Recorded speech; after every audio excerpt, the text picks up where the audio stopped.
nets out here to make sure that they insulate themselves from any potential shenanigans. And look at them, 2-0, off to the races. Yeah, great start for Dignitas. You know, it's going to be a long weekend. Of course, they're looking to win this entire thing. They're looking to prove once again that they are one of the best, if not the best team in the world here, taking down All In to start our day. I don't think All In, if I were them, I would not feel too bad about that matchup. Of course you want to win right there, but I thought they had some impressive plays, and we could absolutely see them in day 2.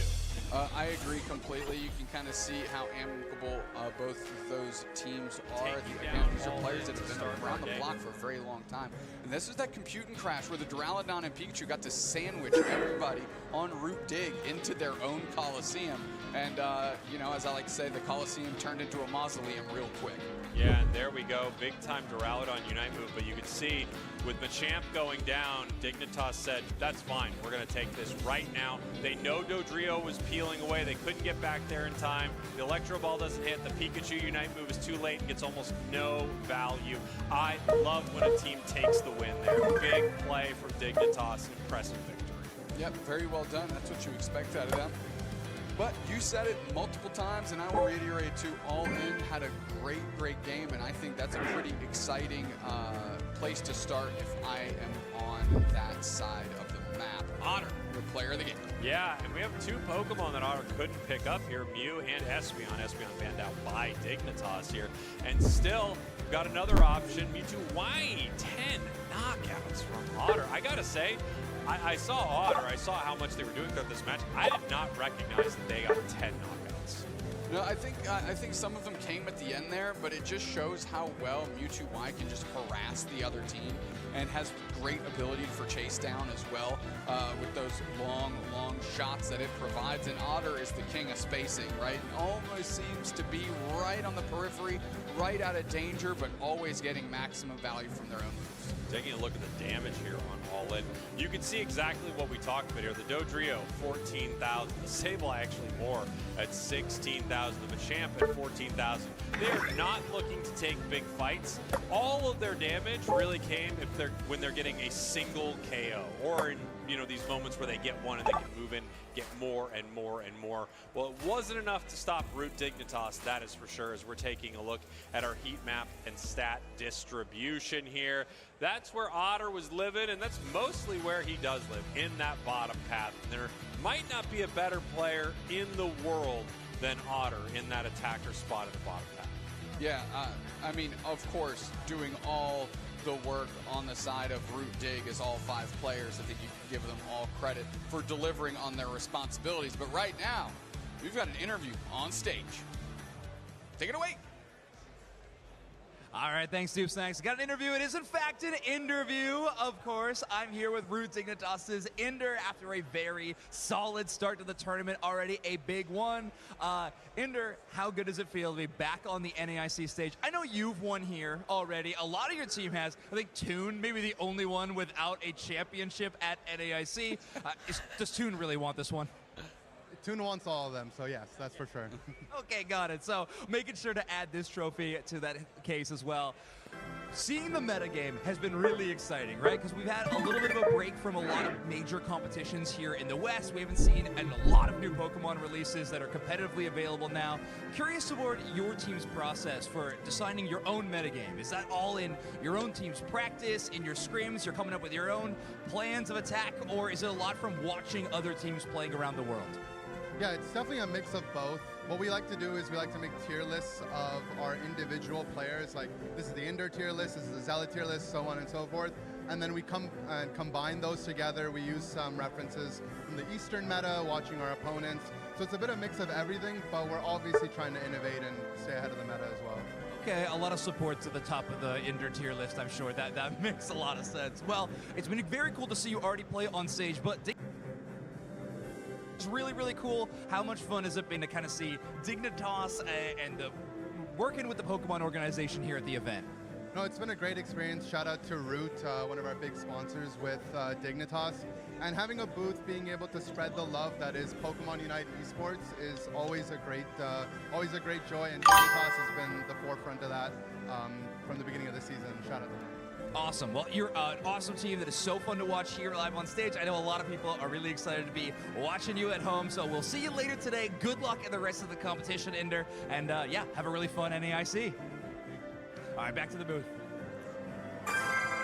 Thank you, thank you, thank you. Zoinks for the interview. Of course, if he's here, you got to get him on broadcast. Love Inder, love Dignitas. Great start to the day for them.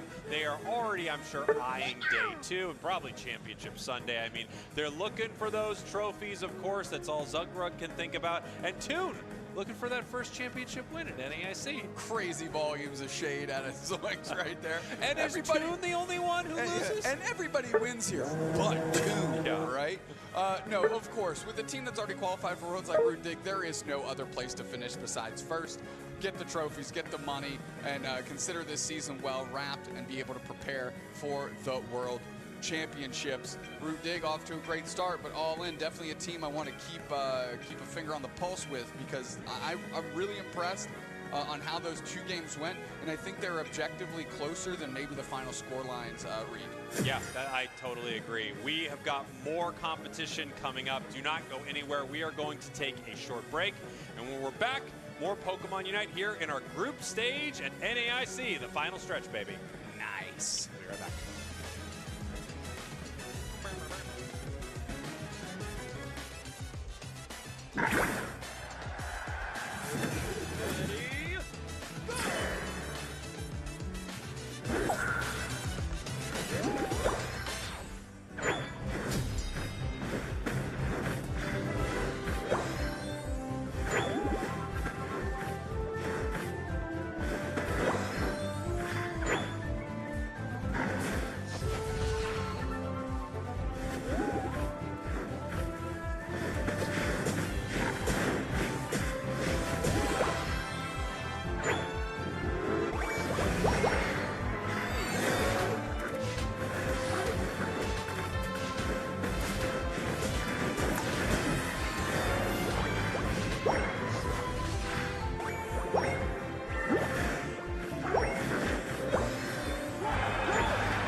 Three,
โ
ได้ยินเสียงปะ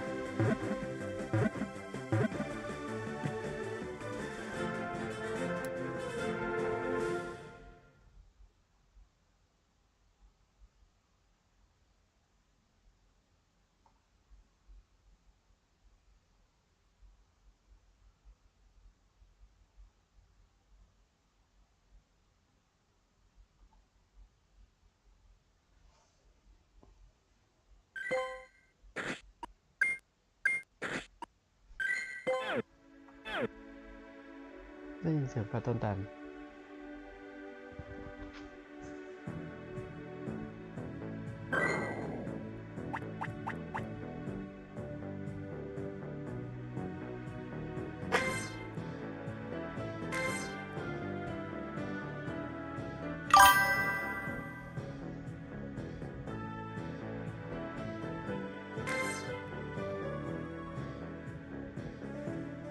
ดีดีเยี่ยมเยี่ยม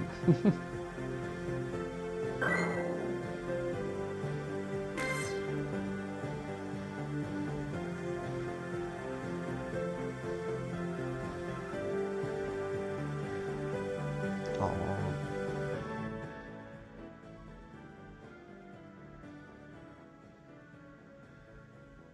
นี่แหละครับ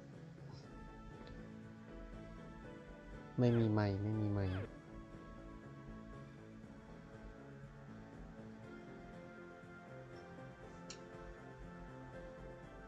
ลองไลฟ์ดูเล่น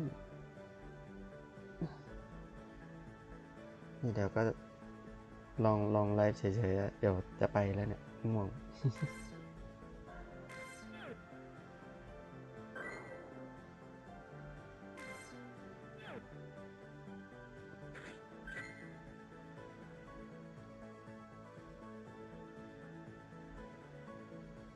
ถ้าประมาณนี้โอเคไหมเสียง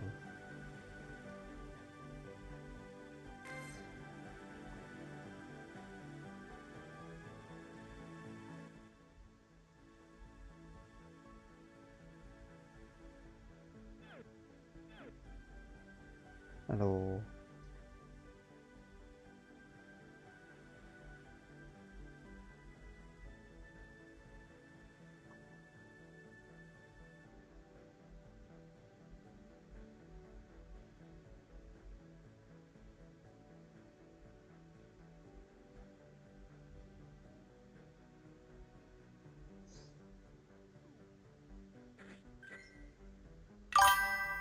โอเค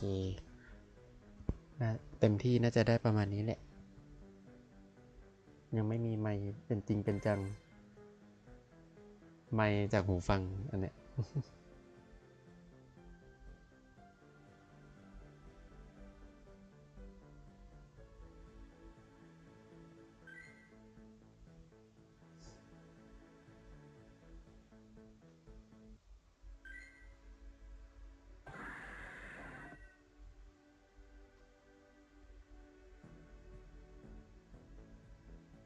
ดูรอบๆมีตัวอะไรบ้าง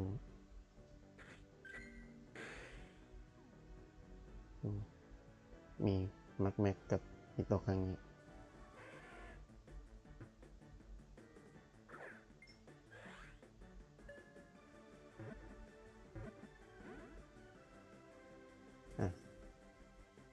หนีอัดหน้าเลยมินิ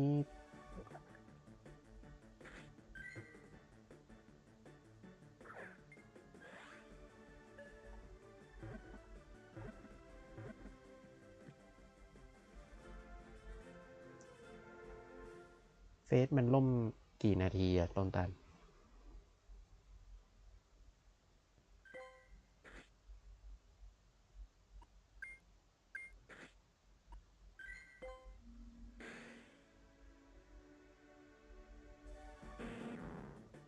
เมื่อกี้มีแมวอยู่ด้านหลัง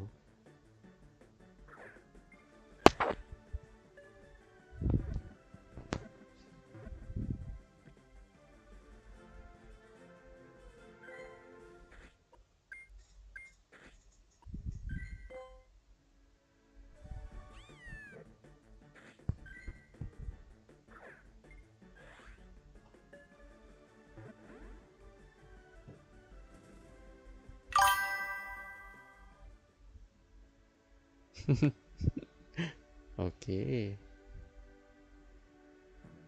แล้วไอช่วงที่ล่มก็คือไม่ได้เล่นเฟซเลย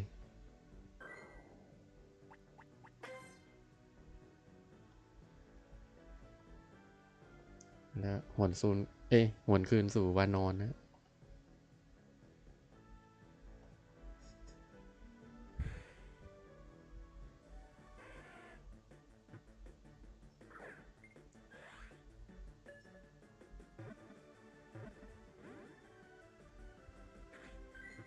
ช่วงนี้โปเกมอนโกมันจะไม่ค่อยมีอีเวนต์อะไรพิเศษเพราะว่ามันไปจัดโปเกมอนโกเฟสรอบแต่ละเมืองอยู่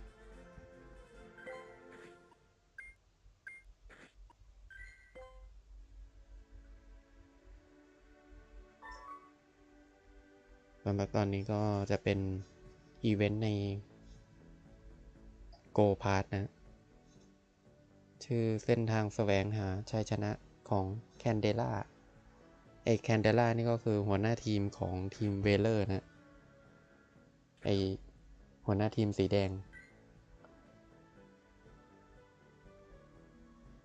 ทีมสีแดงจะเน้นภารกิจที่เกี่ยวกับการแบทเทิลกับ Power Up โปเกมอนเป็นหลักแล้วก็ทีมของ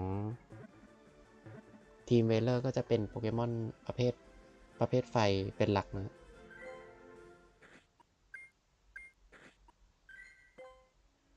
ก็คือตัวเด่นของหัวหน้าทีมแคนเดล่ามันก็คือโพนิต้านั่นเองจะเป็นโพนิต้าสกินพิเศษที่มีผ้าพันคอ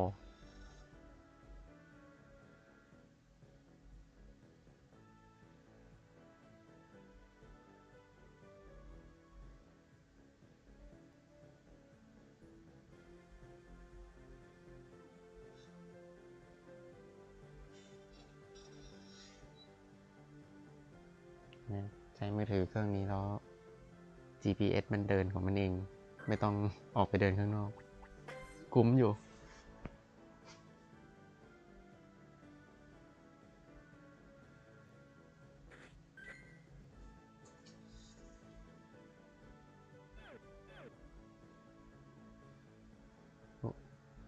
ซุยกาดี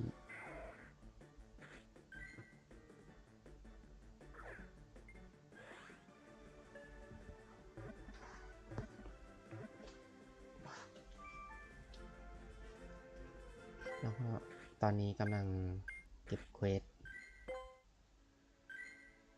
ที่จะเลเวลอัพไปเลเวล80นะก็คือเลเวลแคปตอนนี้คือเลเวล80ก็คือตั้งแต่เลเวล70ขึ้นมามันจะมีภารกิจที่ต้องทำก่อนที่จะขึ้นเลเวลนั่นเองตอนแรกก็งงเพราะว่าช่วง41ถึง50มันก็ให้ทำภารกิจแบบนี้แหละแล้วกลายเป็นว่าไอ้คนที่เลเวลอัพจนเต็มทุกอย่างแล้วต้องมานั่งทำภารกิจ2รอบคนที่เลเวล40ถึง50ตอนนี้ก็คือเหมือนมันจะตัดไอ้ตรงภารกิจส่วนนี้ออกแล้วก็มาทำช่วง70ถึง80แทนก็เท่ากับว่าคนที่เลเวลยังไม่ถึง50ก่อนที่มันจะอัปเดตเป็น80เนี่ยไม่ต้องทำภารกิจนะแล้วกลายเป็นว่าคนที่เลเวล50ก่อนที่มันจะอัปเดตต้องมานั่งทำภารกิจ2รอบโคตรแฟร์มากเลยเกม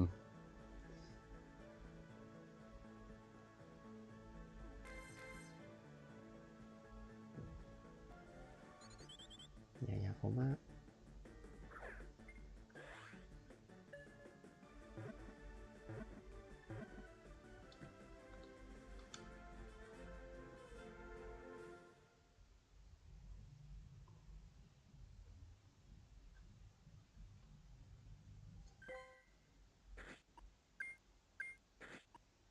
ตอนนี้ถ่ายเฟซได้ก็นั่งถ่ายเฟซไป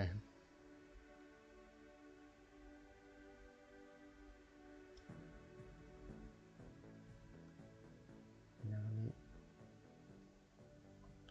มันต้องไปลุ้นเอาจังชอบอันนี้มากกลับไปที่รูปที่มันแปลงร่าง ประสบการณ์ MMORPG ในดวงใจ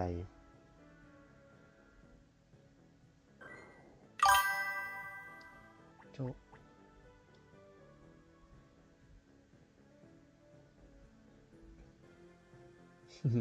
ลองดู แต่ว่ามันจะมีเงื่อนไขในการพิจารณาของมันด้วยนะ ไม่แน่ใจเหมือนกันว่ามันอยู่ๆแล้วขอได้เลยไหม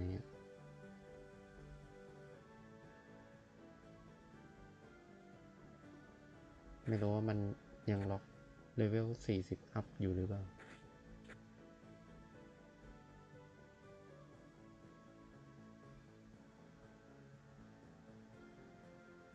ยื่นคำขอได้เลยไม่มีแคปเลเวลแล้วนี่มานั่งอ่านแนวทาง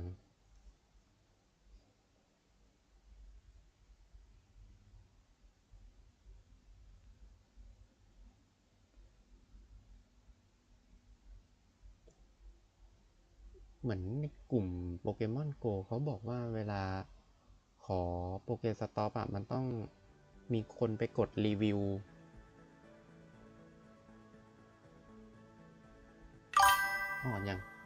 ยังไม่ 100% หรอ ตอนนี้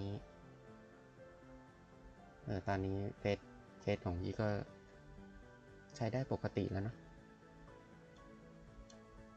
อาจจะยังไม่100เลย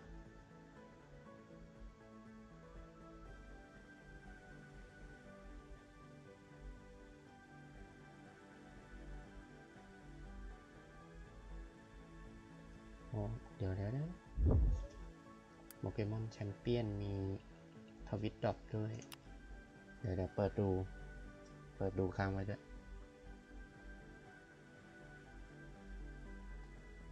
โปเกมอน BGC smattering of other archetypes that our lovely colleagues have picked out. Gabby representing that archetype I was just talking about of the supportive pieces next to the boosting Pokemon. Of course, we saw อันนี้ที่แอดโบแชร์ในเฟซนะ ตอนนี้มันจะมีงานแข่งโปเกมอนนอร์ทอเมริกาอินเตอร์เนชั่นแนลแชมเปี้ยนชิพอยู่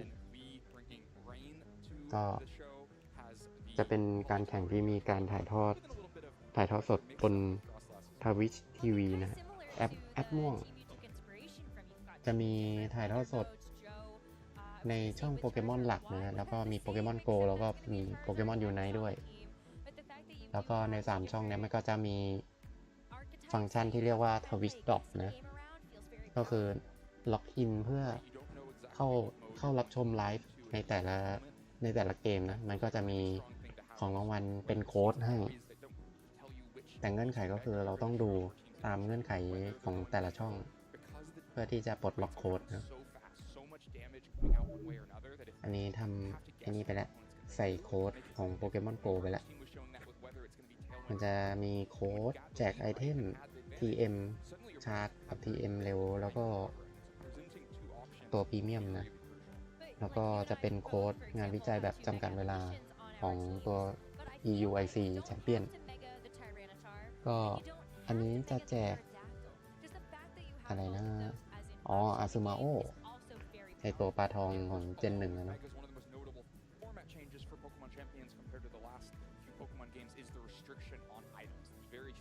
อันนี้เดี๋ยวนั่งดูไลฟ์ของโปเกมอนแชมเปี้ยนไปด้วย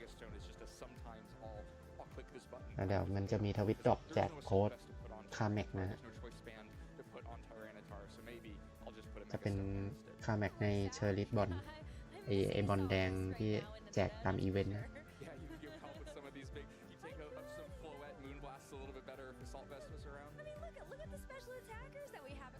แต่ก็คือต้องเปิดหน้าไลฟ์เอาไว้30 นาทีเพื่อเอาโค้ด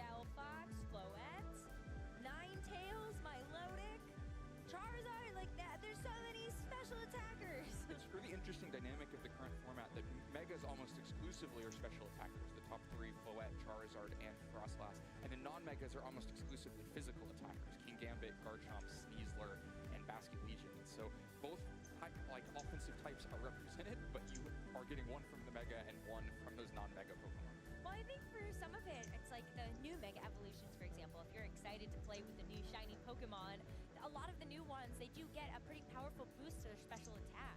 Like Frostlass, for example, that's one that I'm like, oh yeah, that's a great, that's like a fun Pokemon. Delphox as well, you get a nice little boost there, and so it's just like it's fun to play around with. They can pump out a แต่ก็ ton คือ of damage as well, and then really good แช ability. ร์ Delphox อีเวนต์ของ gain levitate, be immune to all the เอ earthquakes running นอ around. ตอเมริกาอินเตอร์เนชั่นแนลแชมเปี้ยนชิพให้กับกลุ่มโปเกมอนโกก็คือเขาไม่สนใจเลย เพราะว่าเหมือนของรางวัลมันแจกแค่โปเกมอนบางตัว แล้วก็พวก TM ชาร์ตที่สามารถตีตามยิมได้นะเรา อ๋อวันนี้ใช่ปะมีมลิโห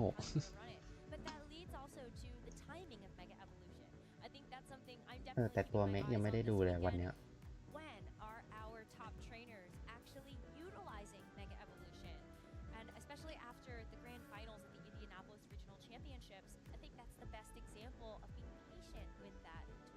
วันนี้มันตอนมีมใช่ไหม You just want to click the button immediately. You know, in our last round, there wasn't really any reason for either player to hesitate to just Mega Evolve there. And sometimes you want to do it even if you're going to protect on that turn, so that if you have to switch out and switch back in, you'll have those higher stats if you ever have to switch back in. But sometimes it can be all about the patience, trying to find the right time to set the weather or to preserve your pre-Mega ability. And so certain Pokemon really want to hold it as long as they can. But I think that Floette is, I think, a great example of that not being the case. ขึ้น Wonder Warrior วอร์ยัสเข้าไปกลายเป็นบทมีมคลายเครียดอย่างเดียวแล้ว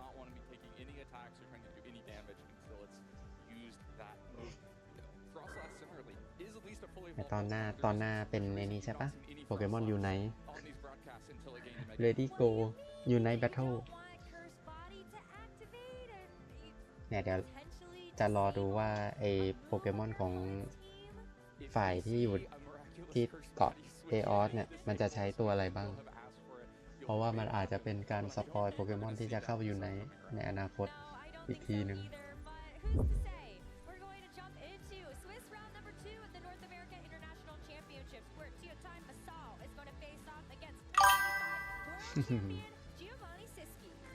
แล้วเล่นไปกี่ตาแล้วได้เห็นได้ชุดรีโฮใช่ปะเหลือชุดของลอยต้องเล่นอีก30 ตา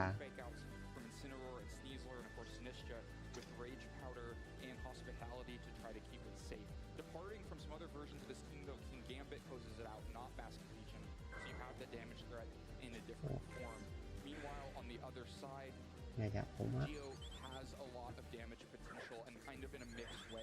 โยนไม่ได้ excellent นะ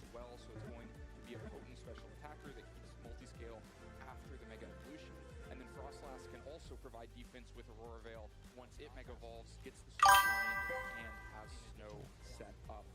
On the other side, and then both players bringing Sneasler, both players bringing King Gambit, some of these top meta threats that can put out so much damage. ทำไมสภาพตอนนี้เหมือนสตรีมเมอร์มานั่งดูลูกเพจ สตรีมเมอร์มานั่งดูลูกเพจไลฟ์สตรีมบ้างโอ้เล่นไป35 ตาแล้วเยี่ยมอดทนได้ดีมากตอนเต้นสภาพตอนนี้เหมือนสตรีมเมอร์มานั่งดูลูกเพจ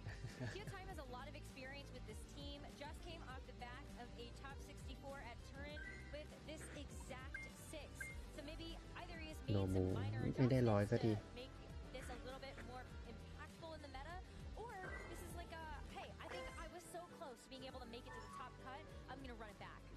Their team also has the sword stance on King Gambit, so adding a third setup option to the mix, so that if you don't feel like Floette's in a good position or you don't feel like Delphox is in a good position, you can use those supportive tools to enable sword stance as well. And then sometimes the play you can make is just present both. แล้วแผนระยะยาว But if I'm going to threaten both at once, you don't have the tools to stop that. So King Gambit rounds out the setup options on this team. And then some interesting little text here. Sneasler has Quick Guard, able to block.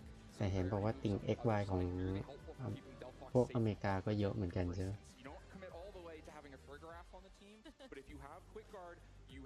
ของต่างประเทศที่เกียดตามนี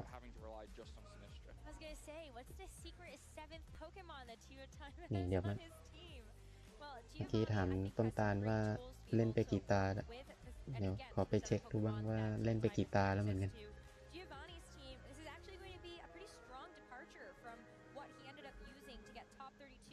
ถ้าเล่นในโทรศัพท์มันจะมีเป็นเวอร์ชันภาษาไทยแล้วแต่ถ้าแปลบทพูดอะไรหมดเลย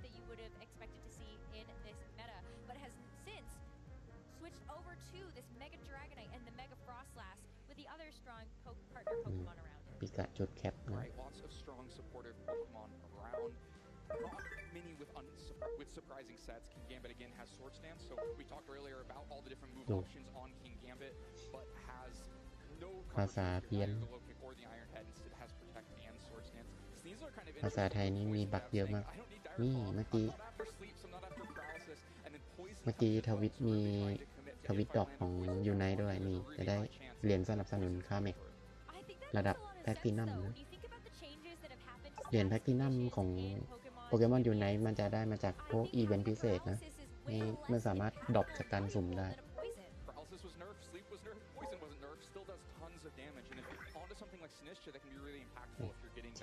เช็คเฟซแป๊บspecial defense boosting stat alignments showing it's not offensive like we saw in Marco's team in the last round, and then Citrus Berry on top of that is really going to be about trying to keep อันนี้เติมไปแล้วได้สไตล์กัปตันปิกาจูแต่ก็ยังแปลกๆอยู่ดีเพราะว่าแคปใช้ท่าสายเวทเกือบหมดเลยยกเว้นโวทัคโคในเกมนี้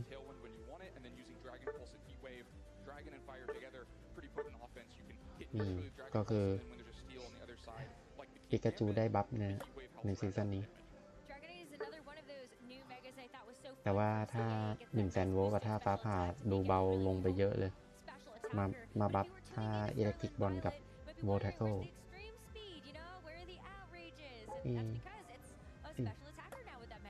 เควสมันอยู่ตรงนี้อันนี้กรอบโปรไฟล์ก็รอล็อกอินทุกวันนะอีกวันเดียวก็ได้ปิโกะแล้วอันนี้อูรุโตะต้องชุดรวม 6,400 แต้มอ๋อนี่เล่นไป 3-5 เท่ากันเลย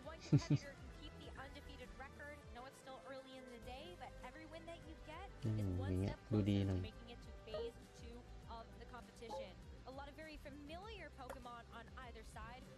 อย่าให้ชุดตัวละครหลุดไปโปเกมอนโกเลยค่ะมันจะกลายเป็นเหมือนจะทิ้งจา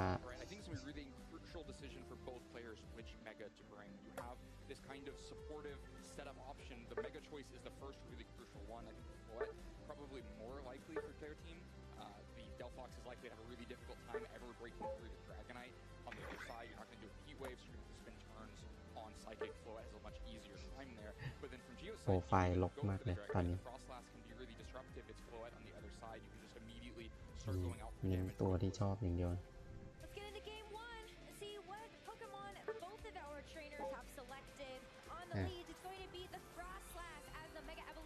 โอเคยังนับอยู่เมื่อกี้เผลอสลับจอว่ามันจะไม่นับเนี่ย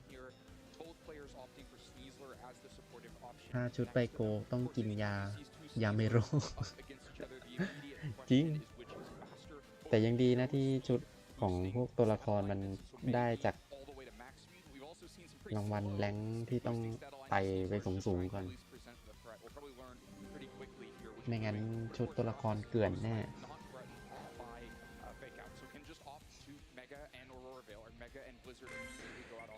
เม็ดซันแ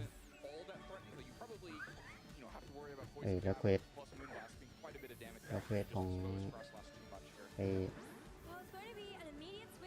เควสจากทวิตด็อกต้องจับโปเกมอนมา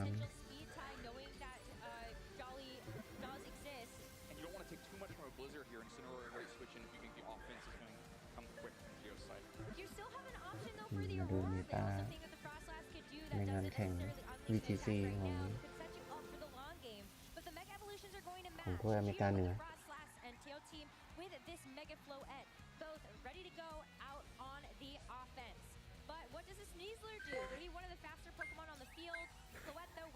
priority on the protect ก็ will make คือ sure that it protects itself เล่น first เมตาของ before it sees the rest of this ฟอร์แมต turret. MA Blizzard กัน trying to รัว fake out to stop this flow ๆอีไดโต and ฟาคี Frostlass แล้วก็ gonna unleash that blizzard. Incineroar gonna take that a little อี bit กตัว nicer. หนึ่งตัวอะไรวะ Yeah, if you're not willing to up into the speed tie, which a fake out เอ speed อ tie โอ is นิ so ล่า risky if you're going after a fake out ที่เจอกันทุกแมตช์เลย just going into your partner Pokemon. If you lose it, then you accomplish nothing on the turn. And switching the Incineroar in and protecting makes a lot of sense. You don't take that much damage from Blizzard. Floette doesn't risk taking a poison jab from the other side. But now things are really risky. We talked about the high chance of poison. Like Floette can take poison jab at -1, no problem. But if you get poisoned and you take a Blizzard as well, then all the damage is going to start to add up. It's really difficult to actually play your normal game plan of setting up in front of these two Pokemon. ส่งของขวัญ You're worried too. A close combat will do quite a bit of damage here. Maybe the ลืม -1 เลย means you take it, but if the Blizzard comes first, ไม่ค่อยเห็นออนก็เลยไม่ค่อยได้ส่งของขวัญคืน so Geo continues to have the pressure here. For now, though, Incineroar has Fake Out. That's going to be really helpful. Can try to stop the Sneasler for a turn, or if you think the Protects are coming, you can just get Incineroar back on the field, get Sneasler back in instead, and oh man, the It's poison so jab. risky. The poison jab does come out from the Sneasler, super effective into that Floette. But ต้องดู there's อีก actually not going to 16 be นา a ที poison that comes through for this เอา Floette. ละเดี๋ยว Roarveil set เอาเป็น up ว่า by the Frostlass เดี๋ยว is ดู going to help out versus these incoming attacks ทวิต as Floette tries to อีก get a combine 16 นาที boost to override some of that special defense from จะ Core. ได้ลงไลฟ์ทีเดียว Poison about a coin flip there, whether it's going to be a poison or แล้ว not. มี So Floette มีเป้าหมายในการ out that รับโค้ดอย่างเดียวเลย That a Blizzard coming in as well. Sneasler and Floette taking a Blizzard there would have been really difficult for TOT. But now the Floette has the boost, but where do you go from here? You still are threatened by a KO from Poison Jab, even at -1. That kind of funnels the Sneasler fake out into the Sneasler on the other side instead. Blizzard still, even at +1 special defense, it's going to add up quickly on Floette. Are you actually threatening a 1-hit KO back into Frostlass with a Roarveil up? Certainly not. I feel like it's an easy Blizzard though, and then whether or not the fake out comes out, I think is going to be what ends up throwing the wrench into the plans. Right, I mean, I think from Geo's side, it's pretty easy. You know a fake out's coming to Sneasler, so you're able to make this pivot. You know that you can get the Blizzard if you want it. It's how do you respond from TOT's side. I think the Intimidate makes a lot of sense though, because that's going to be a nice attack drop onto the Sneasler. But we're seeing the rotation. So Teo Team's Incineroar comes in, gets the Intimidate onto the opposing Incineroar, and that is just a full rotation of Pokemon here. Floette protects itself, it knows it's under threat by this Blizzard. The Blizzard comes back out into the Incineroar. Yeah, Teo Team is way more interested in threatening fake out and trying to create a position with a really safe fake out than he is in immediately landing one. That's going to disrupt plans even further. So what I was saying is that what Teo Team is looking for is that Sneasler protects itself, rotate Incineroar in, and then you have a certain fake out into the Incineroar on the other side. But Geo is not letting that happen. Was making pivots of his own.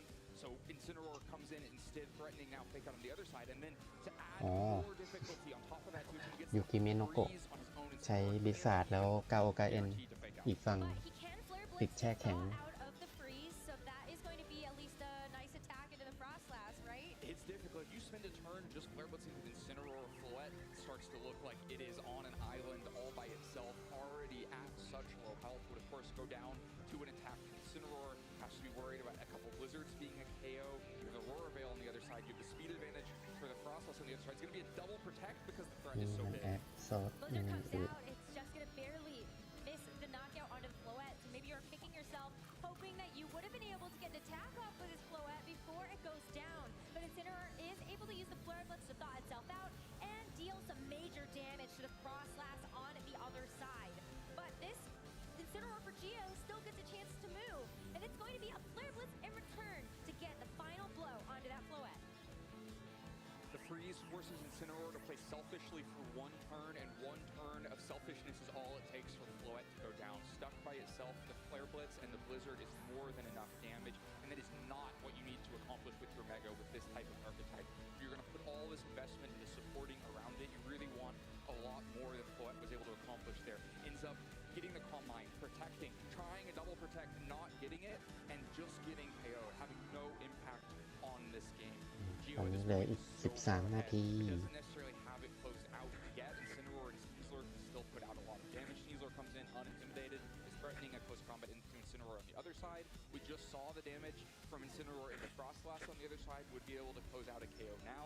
Geo has to make the right moves to close it out now that he's established such a big lead. มันปรับ But ยังไง Bastion เอ่ย Legion with that ghost typing would be immune to incoming close combat, but the Sneasler picks Dire Claw instead.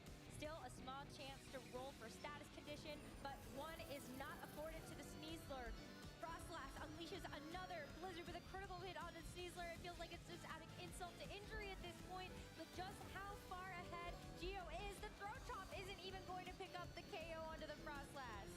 Yeah, Tio Team knows his resources left at this point are so minimal that giving up health to Flare Blitz would make it more difficult. And tries to reach, tries to get that KO with throat chop instead, but that also covers if Basque Legion had been coming in on that side instead with snow expiring. Maybe you're thinking Geo's mindset is get Frostlass out and come back in later when he can have more impact. Instead, doesn't manage to close out the KO onto Frostlass, and probably is going to have to take another Blizzard in the future. But at least on this turn, you can expect Frostlass is pretty likely to switch out with the snow expiring, but maybe you just look for a Shadow Ball, just closing out damage into Sneasler. I think you'd be happy to just go for a Shadow Ball and then get the Basque Legion to get a secondary KO onto that Incineroar. But for now, we're going to see the Incineroar disappear into a Pokeball as Sinistra coming out with a little bit of hospitality healing over to Sneasler.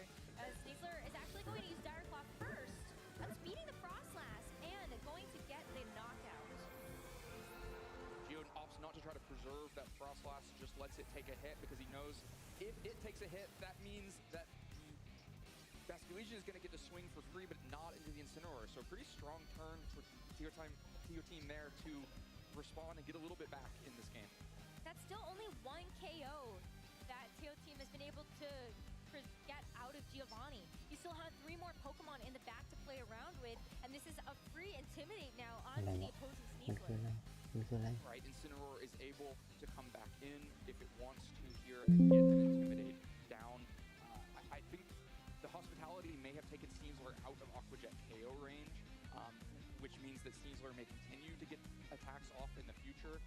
And then the rotation is still available. Once Tio Team is down to 2 Pokemon, it's going to be much easier for Geo to pin him in one spot, make Intimidate stick. But if Tio Team can keep up with these 3 Pokemon, keep the pivots going, there's still a chance even now both players down the Mega. Geo took some time to think about his decision before bringing back in the Incineroar because it is really about how do you close out this game. Felt like the lead that Giovanni had is starting to close a little bit. Close a little bit, but it's still massively ahead. Think about the situation here. The Basque Legion not threatened by the Sneasler at all and can just swing into the Sinistra on the other side. Sinistra has opted for Aqua Berry, not the Ghost Resist that we saw in similar teams to this archetype before. So Last Respect's likely just threatening a KO here now that Frostlass went down on the previous turn. So it may look as simple as fake out the Sneasler and throw Last Respects to Sinistra. If you're far enough ahead, you can kind of say, there are counters to that. You can try to rotate the Incineroar out, but you can't get away with it forever. So Sneasler is actually the one going into Incineroar. Let's see if it is enough to keep the Sinistra alive. Take out first, and then we get to see the Last Respects come out. Sinistra's already taken some damage, and so Last Respects looks like it was an easy knockout to pick up for that Basque Legion. Down to just 2 Pokemon left. Can Tio Team claw his way back into this one with the Sneasler and the Incineroar? And no, actually, is going to be the answer to that question.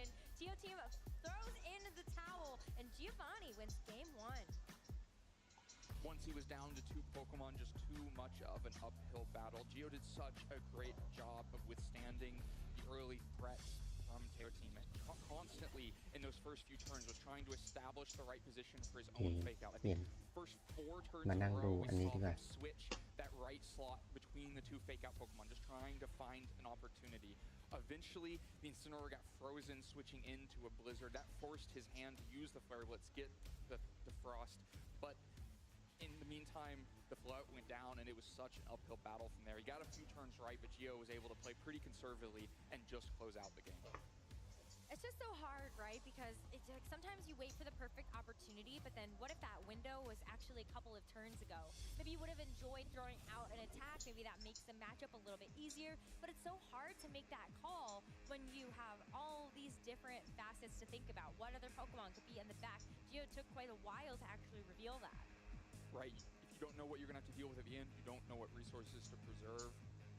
I think the Sneasler on Geo's side makes it really difficult to play this game plan with Follett because you have to use Intimidate to mitigate the Poison Jab. You have to be be constantly cycling, but you know there's a fake out on the other side that's often going to be faster than your own, and the poison jab, the threat of the poison is so huge as well when you know that blizzard damage is going to be added on top. If it was only the poison jab you were going to take, well then you can say, I'll take that. Even if I get poisoned, I can hospitality, I can recover it, but when blizzard is adding chip on top, it makes it so difficult for Floette. So I wonder if that will force the switch into the Delphox. If you think it's going to be the Frostlass, not the Dragon Knight on the other side, เหรีย then ญค่าเม็ก Frostlass, ของ or ยูไน rather, the Delphox makes all the sense in the world. I think I would like to see Delphox or King Gambit as an adjustment in this game, especially when you see these two Ghost-type Pokemon for Geo with the Frostlass and the Basculegion. But it's going to be the Delphox as the switch up for the Mega at least. So gets the Mega matchup right. Has the Delphox, it's still the Frostlass on the other side, but Geo knows to hedge. He knows that after winning with Frostlass, you're likely to see Delphox on the other side, so immediately presents a huge obstacle for Delphox, which is that Basculegion. Instantly just threatening a KO into Delphox and fake out immune. You want, you're leading this type of setup team, you want to be the one with the pressure. You want to be the one saying, I'm going to fake out, you're going to do nothing, I'm going to set up. You don't want to be the one saying, I'm immediately on the back foot here. I have to react instantly. And those reactions are really difficult because you love to get Sinistcha in to try to redirect away a wave crash, but are you just going to switch Sinistcha into a Blizzard here? You can't afford to do that. How do you actually recover from this position? It's going to start with Sneasler going out into the back, but where does it go next? King Gambit though, so not the full support package, another attacker hits the field. Okay, well that was an adjustment that I would have liked to see and is a very good response to ทีม something like the เมกา Frostlass มา and ฟ็อกซี่ the Basculegion. However, they can still pack a punch into this King Gambit. As we see the Delphox Mega Evolve first, we can assume that it's going to be faster than the Frostlass in this matchup. เมกามาฟ็อกซี่คือเร็วนะ แต่พอถ้าโดนโจมตีทีเผลอนะคือซักเกอร์พันของโดโดเกซันเข้าไปทีนี้ล่วงเหมือนกันแบบวันฮิต KO ได้เลย But this Basculegion can still fire off an attack. It is into that Delphox's protect though. So the King Gambit is a way to cover and try to keep Delphox around. You can maybe threaten the Sucker Punch plus the Side Shock KO into the Basculegion now before it's able to move, and so you're a little bit more healthy with Delphox, but your Aurora Veil might have thrown a wrench into that plan. Might be enough to withstand those couple of hits. Meanwhile, King Gambit comes into a great position here. Of course, will take a bunch of damage from Wave Crash if that were ever the target, but you can't imagine in this position that would be the prioritization for Geo. And so it walks in as a Blizzard resistance, able to threaten a bunch of damage into these Pokemon.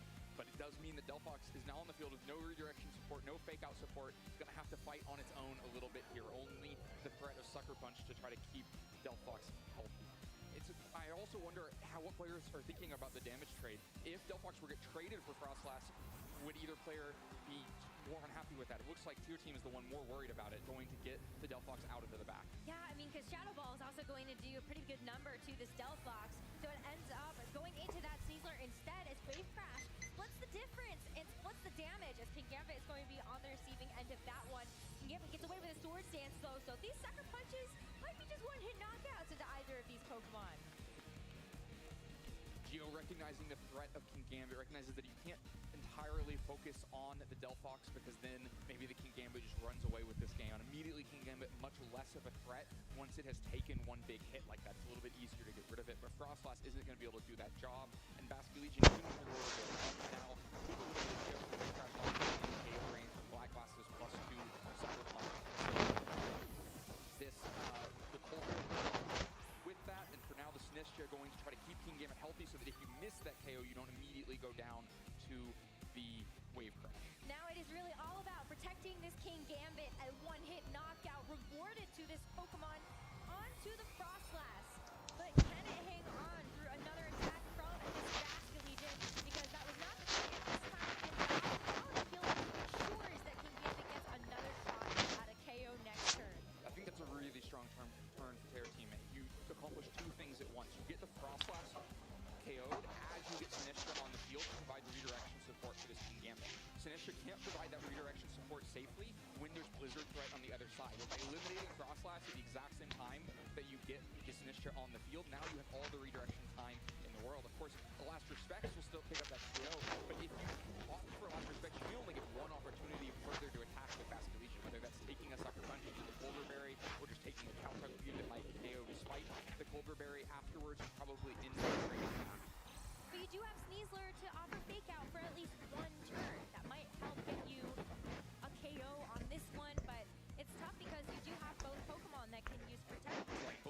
have protect, so your team can just kill the his fake out อย่ามา pressure โซชะ turn. เอาไว้เลดพาวเดอร์นะ That's a threat. You know you can also just take advantage of it, and then you know the Teo team knows you could just take advantage of it, and so may not actually be willing to just click the protect. For now, though, Sneasler out into the back, and Incineroar back on the field. The 5D chest as the Incineroar is going to come in and give up a Defiant boost to this King Gambit. That's going to put it at +3 attack, but it's going to be a double protect. Wow, did you just get away with that? Oh man, for Teo team, you have to be kicking yourself. You spent the entirety of game one trying to accomplish exactly this play, trying to switch fake out on a double protect from the other side. You never got it to land. Gio was always ตอน one เนี้ย step มาส่วน ahead. ของเราเนี่ย For เมื่อ the ไหร่ first จะ time that you are faced with the important fake out pressure on the other side, you click the double protect, and Gio hits you with exactly the same play. Gets the switch into the fake out pressure, rotates through those fake outs. Now you เมื่อไหร่ don't จะ have ได้ safe protects available to you. Gio does have fake out available, and it starts to look so easy to put a bunch of damage down. ขอลองรีเฟซสักรอบแล้วกัน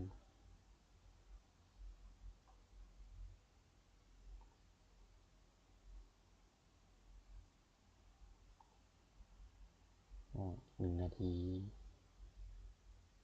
The dark type, and so that last respect's just threatening a one-hit KO onto Sinistcha in this position, most likely. Oh, King Gambit tries to go for the double protect, but it is going to fail. And so on the receiving end of that fake out to stop it for this turn. The Basket Legion gets to go next. Last respects finishes off this King Gambit and gets rid of that +3 threat for the second game. A huge source of damage removed from the field for Teo team, and so has to rely on this Sinistcha to maybe get a burn or get a job done. Basket Legion, though, happy to go down for its efforts. It did what it needed to do. Maybe only because of the critical hit through the Aurora Veil, but does get the KO there and make the trade. I think a really smart input there from Gio. You want to cover for the Rage Powder, of course, because it can't just wave crash into Basket Legion. But recognizing that Last Respects is still enough damage to pick up the KO on King Gambit, so you can choose your priority target. I'd rather KO the King Gambit if he allows it, but if the redirection happens, I'll just take the Sinistcha instead. That will be okay. I will say, though, I think Gio would have liked to actually have this Basket Legion for this Delphox. I realize it's been a long time, but this Delphox has very little damage on it. So the problem is the Incineroar has very little damage on it. Your total offensive output from Teo team's team now is going to be relying on Sneasler, because the Sinistcha and the Delphox really can't do it into the Incineroar. So it's going to be difficult, but down to 2 Pokemon for Gio after that critical hit. Matcha Gotcha picks up the KO on Basket Legion on the previous turn. Maybe there's just enough room for it. There is Throat Chop, so that is a super effective damaging option into the Delphox to make that a little bit easier. And then, of course, the Sneasler can just do some things as well. Yeah, I think the key piece is the Sneasler in the back for Teo team, and then it's what damage do you prioritize in the meantime before it hits the field.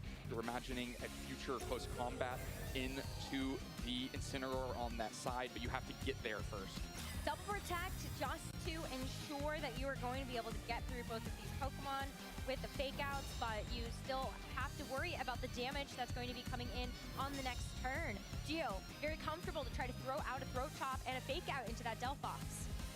Right, it's an easy play. You know there's available on this turn to go for the fake out. The Sneasler on the other side is an important problem, because the Sneasler on Teo team's side already took a bunch of damage early on in the game, and so you want to try to keep your own Sneasler around to be a threat back to that Sneasler, so you can't afford to take a Side Shock here, and so it protecting itself now. While Rage Powder covers the Incineroar tries to go after the Delphox. Throat Chop or Flare Blitz, though, is going to do a lot as the Sneasler protects itself from the Side Shock. Of course, that's going to be a lot of super effective damage back in return, but the Throat Chop looks like it might actually miss out on that 2-hit KO.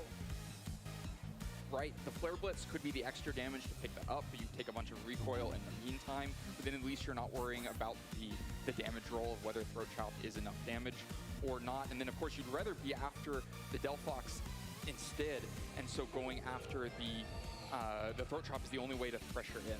Double protect here was a good effort, but it's not going to happen. Sneasler cannot protect itself from a second Side Shock from the Delphox. And so Delphox gets what it wants, bringing the Sneasler down to its Focus Sash, but there's still one more attempt for the Sneasler to get something done. The Rage Power... หลบสิ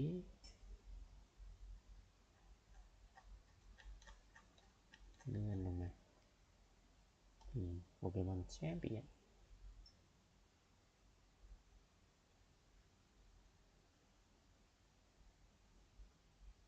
มีแจกคูปองด้วยนะคลิกคูปอง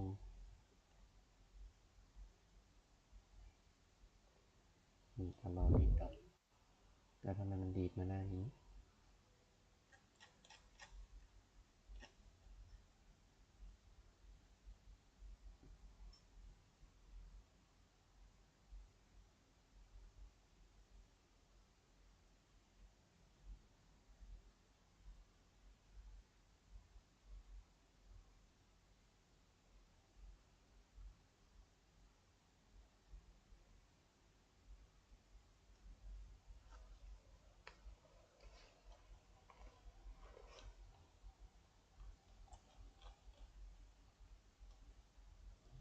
กดยังไง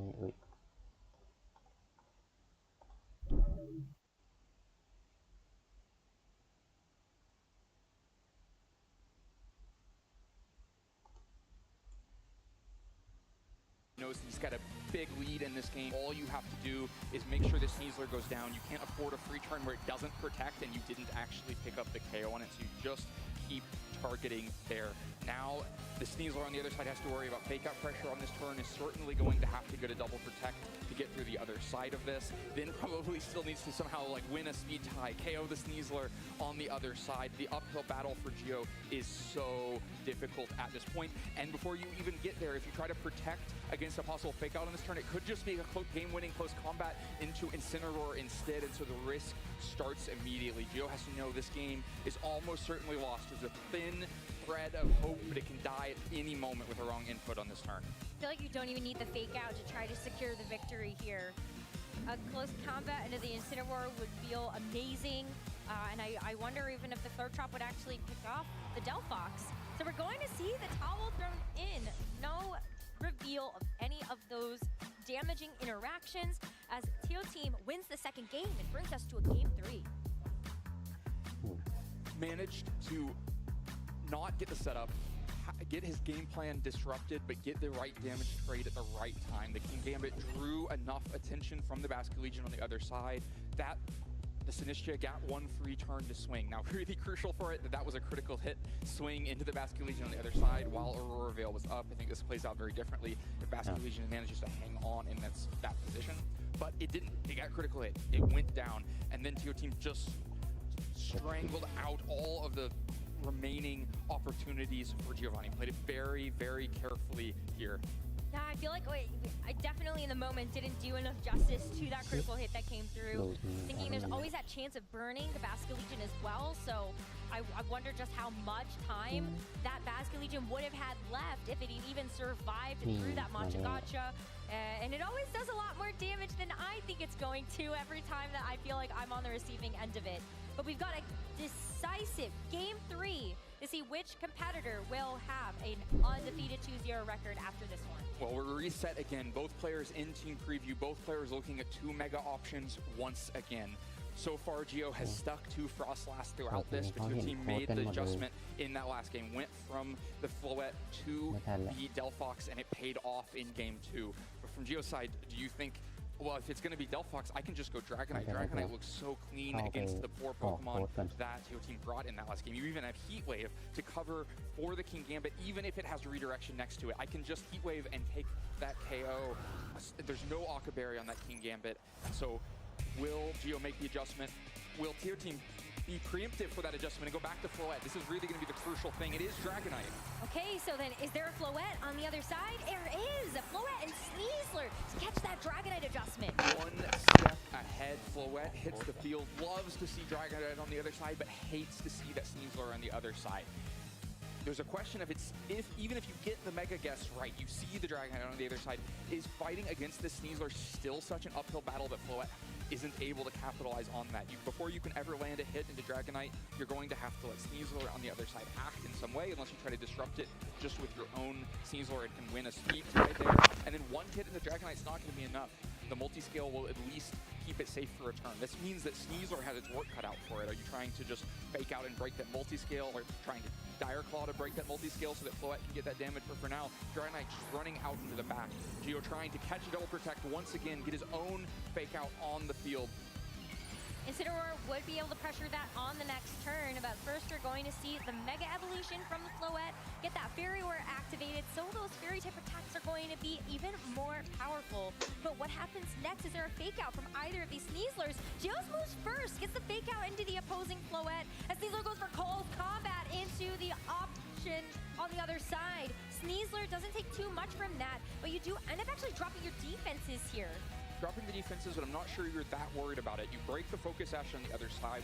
Sneasler is enemy number one, especially now that you see how this matchup is going to play out, where Floette needs to stick around to beat Dragonite in the long run. Then you have to keep it healthy, and getting the Focus Ash broken and chipped enough that you can maybe threaten a Moonblast KO immediately is really important here. There's also always the chance that Incineroar could have been coming into that Sneasler slot if you thought that it was likely that Geo was trying to pivot in this position. And so gets really valuable close combat into Sneasler. Floette didn't burn its Protect on the previous turn, and so now can just protect through the fake out and poison jab pressure on this turn.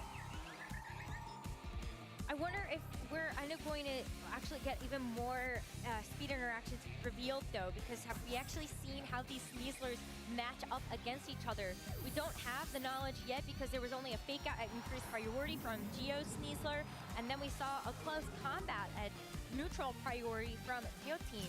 So it's going to protect itself, knows that it could be on the receiving end of a fake out from that Incineroar, and the Sneasler also, of course, threatening that poison jab. Not going to land its target now, but Geo actually uses this opportunity to get a parting shot, attack drop onto the opposing Incineroar and get a pivot out. The restraint on the turn 1 protect pays off when you can go for the turn 2 protect. Keep Floette safe from poison jab on that turn. But Geo knows there's also not much threat back to Incineroar on the other side, and so you're able to get a parting shot out and get your Vascular Legion in to now be a huge problem. Threatens just a one-hit KO onto the Incineroar in that slot and would force a reveal. If it's not Sinistra as that fourth Pokemon, nothing wants to come in and take this wave crash. And if it is Sinistra, I'm not sure it's the right timing where you run a really ringing in Sinistra now. And meanwhile, Floette has used the Protect now. It's going to be worried about poison jab on the other side. Even if it's not an immediate KO, we've talked about how the 50